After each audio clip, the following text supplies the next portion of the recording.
Arizona Bowl, the Cure Bowl, the Quick Lane Bowl, which apparently is played at Ford Field, which doesn't make any much sense. I mean, Fords aren't very quick.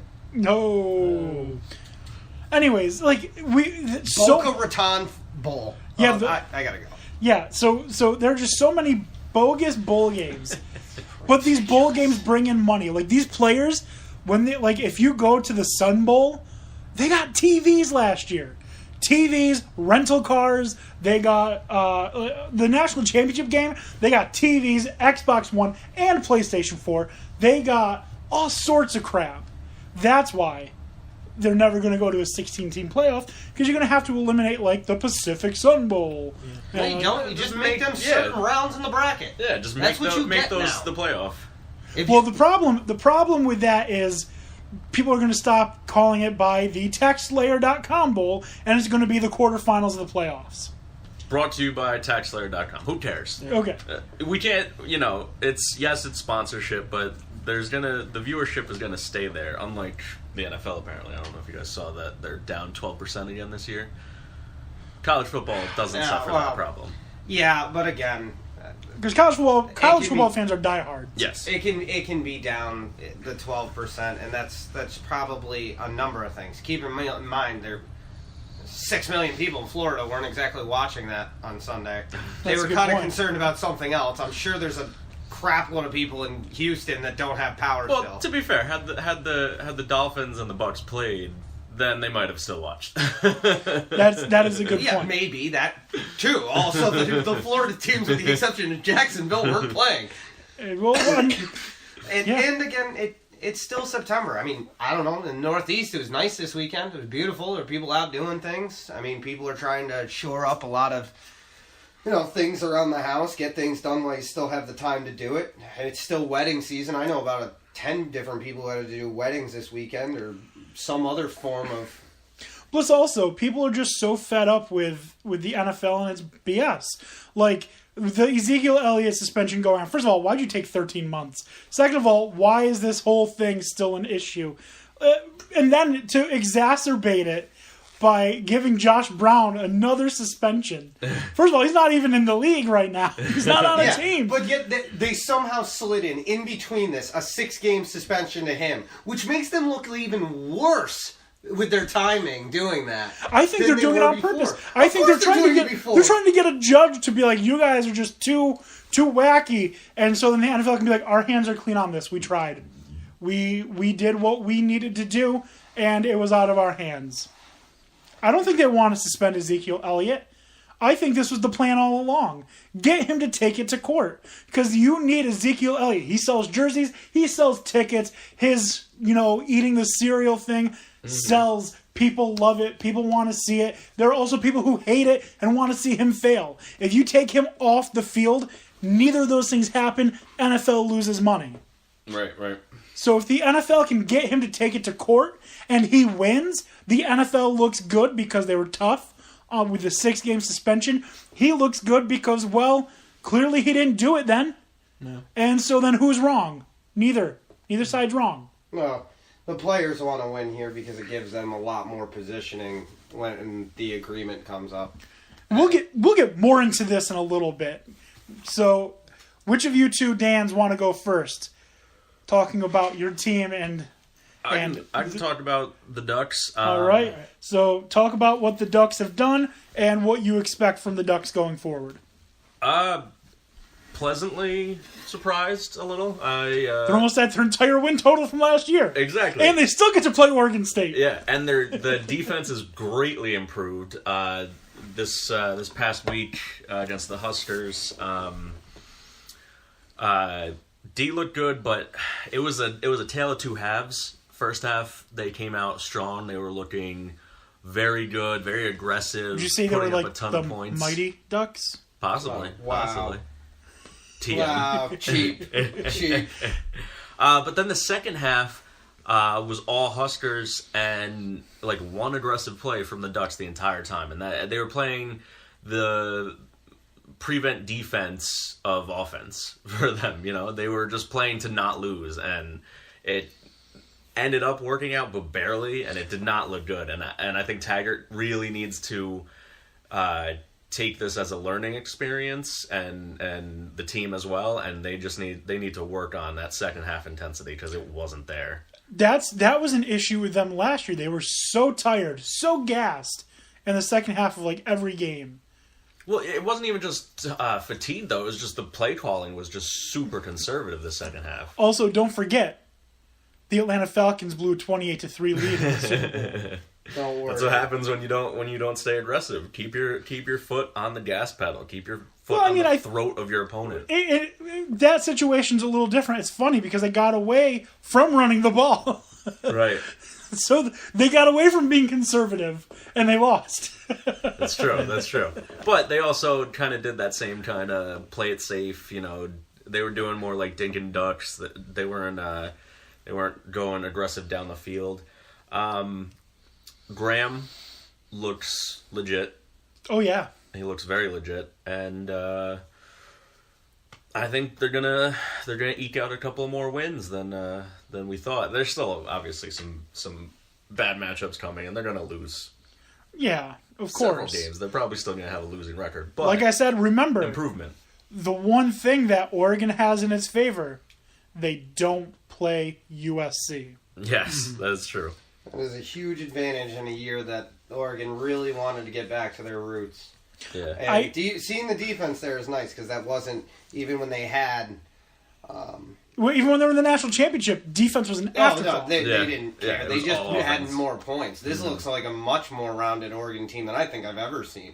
From being as good as they are on both sides of the ball, maybe not overwhelmingly great on one side, but a lot more well-rounded than we've seen before. Yeah. And clearly building on something there in Eugene. First half, they were reminiscent of their 2014 season. Second half, they were reminiscent of their 2016 season. So that's what, they really need to improve on. That's getting the kids to be able to continue the momentum and finish out a full game. Also, that'll come. Remember, it's the same thing with Herman. He's still playing with Helfrich's team. It's not his team. Yeah. Yeah, he has a lot of players that aren't his. So. And I gotta say the officiating was bad. So many blown PI calls, not even at all. That's what happens when Big Ten officials, I think. Pass interference in college doesn't happen much. I know, but there were times when Ducks players, and maybe I'm a little biased, but there were times when Ducks players were basically brushing the offensive player, and it would get called, and then... Listen, it went backwards the exact same way. I'm not a huge fan of an officiating crew being from an entire conference. Yeah, that's what I didn't like. Because that was what really irritated me, too, and I mentioned it about the Oklahoma game. The Oklahoma game, they had Big 12 officials, and... It should have been an SEC officiating like crew. That would have been fine, too. Even if it's... as long as if it's not from one of their conferences. Exactly, and it shouldn't be an official crew filled with officials from that conference, because a lot of calls that Oklahoma was getting were not the same calls that Ohio State was getting, even though the same thing was happening. Right. So it felt like it didn't go both ways. So I can see where you're saying, because I felt that way, but it's not something we're going to hang our hat on as an excuse. You can't blame the refs. Right. It's never going to be a winning strategy. But it did seem apparent that there's a little issue there, and that needs to be addressed. I don't know. There is one game that happened this week where I do believe the refs lost it for a specific team. We'll get into that in a little bit. Please continue on, Dan O'Shea. I think that's all I had to finish up on. It was a very good game. Very close score. 42-35 was the final. Are you happy that that's the team you drew? Yeah. Heck yeah. Really good choice. Really good choice. One day we'll release that blooper reel. Yeah, maybe. All right, Dan Beebe, what have you got for USC? Well, this one I came in, I was watching the second half. I didn't get to see the whole game as we were here, watching all the games last Saturday. From what I saw, Sam Darnold, solid, 21 for 26, over 300 passing yards. That's better than solid. Yeah. That's great. He looks good. Him and Rosen look amazing. As a Jets fan, can't wait. Tank all day. Honestly, you have to get one of them. Listen, honestly, looking at who I have in the top 5 of the draft, just looking forward to the top 5, the Jets should be happy with any of them. Because I have 1 Darnold, 2 Allen, 3 Rosen, 4 Barkley, 5 Rudolph. Okay. Like, any of those players will improve the Jets vastly. There's a lot of quarterbacks, and we're going to get into this, after this week of football, there's a lot of teams that need to be thinking about the future of their quarterback. And we'll get into it. Yep. Can't wait. As Bart Scott says. So if you're the Jets, grab Darnold and build around that. He might stay in school just so he doesn't have to be a Jet. Don't care. We'll take Rosen. I'll take Rosen all day. I don't care. Yeah, Darnold's great, but Rosen is... or Browning. Yeah. I'm not totally sold on Barkley. I think he's like maybe a tier down from the top 3, but he'd still be a great improvement over our current stock, so whatever. I mean, Saquon Barkley, he's a running back. So I was thinking... Matt Barkley? Blake? I don't know. Baker Mayfield? I kind of want the Giants to get Saquon Barkley. I don't want the Giants to get Saquon Barkley. I hope to God they do. That would be the perfect justice to you getting Ezekiel Elliott on the Cowboys. Yes, it would. You also need like 4 linemen. I disagree. About that later. I disagree. I think the perfect justice would be you guys getting Mike Gesicki, who is a solid blocker, great receiving tight end. That's great. Is he going to be left tackle too? What? He's going to play left tackle too? No, but I think they can get Darius Geis or Bo Scarborough, who can block. Well, they need to do a lot more than that. They need to get rid of Flowers. He's the only player I've ever seen try and block while looking at the ground. Oh my God.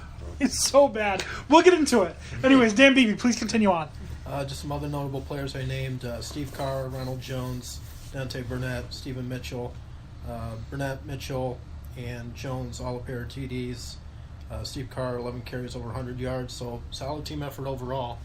I feel like, as you get into the second half, it kind of got a little bit lax. It was, they did allow over 20 points.